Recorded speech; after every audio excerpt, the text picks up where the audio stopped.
Alright, the second part of chapter 7 is quite interesting.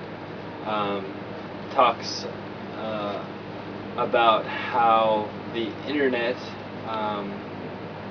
has had an effect on our society and on the world. And to me, this second part of the chapter is not too happy. It's kind of a sad reality of what we're living in and where we're going without kind of realizing it until reading this part of the chapter. But the middle part of the chapter talks about how the internet allows for communities and collaboration. Like YouTube is a great example where this program's created and it acquires a community to be upkept and run.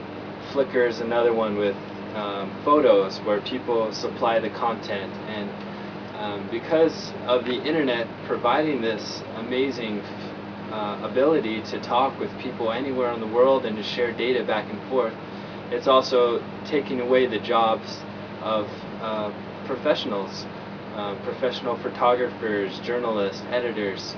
A lot of them are not needed because the amateur person can do it for free, and they're happy to do it for free. And businesses are taking advantage of that. Yahoo bought Flickr, and one of the biggest reasons they did that is because of the power that Flickr had with its community and people editing and providing photos back and forth. Google bought YouTube for the similar reason. So we see this trend, and it talks about how the richer are becoming richer, and the middle class is starting to erode and backtrack from where it's been going. And if that trend continues, we're going to see a very rich group, very small rich group, and a huge lower mid class. Which is, to me, it's kind of sad to think of it that way, but computers really are beginning to automate and perform things that the normal person could do, sometimes better than the average person is able to do.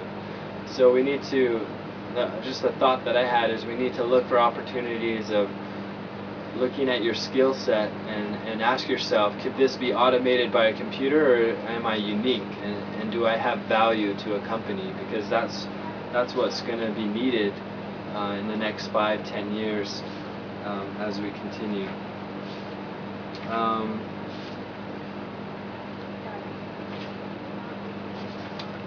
So that kind of basically wraps up my ideas, is that just as the title says, from many to few, kind of talking about how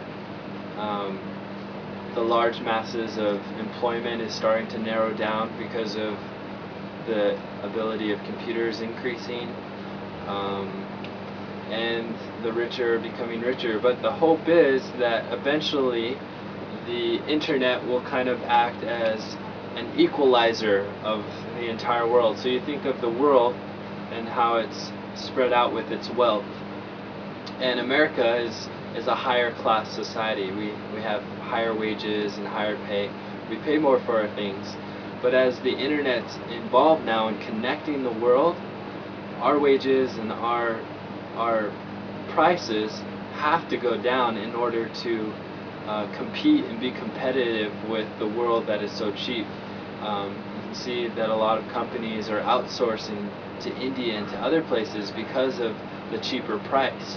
And so the internet's kind of becoming this economic equalizer, and we in America are suffering a lot from that because we've been so high for so long, and now we're starting to see the effect of how the web is, the world is trying to equalize itself. So it'll be interesting to kind of watch that idea over the next 5, 10, 30 years and see if it really does play a role in having all of the different nations kind of at an equal playing ground as far as their money goes. So thank you very much.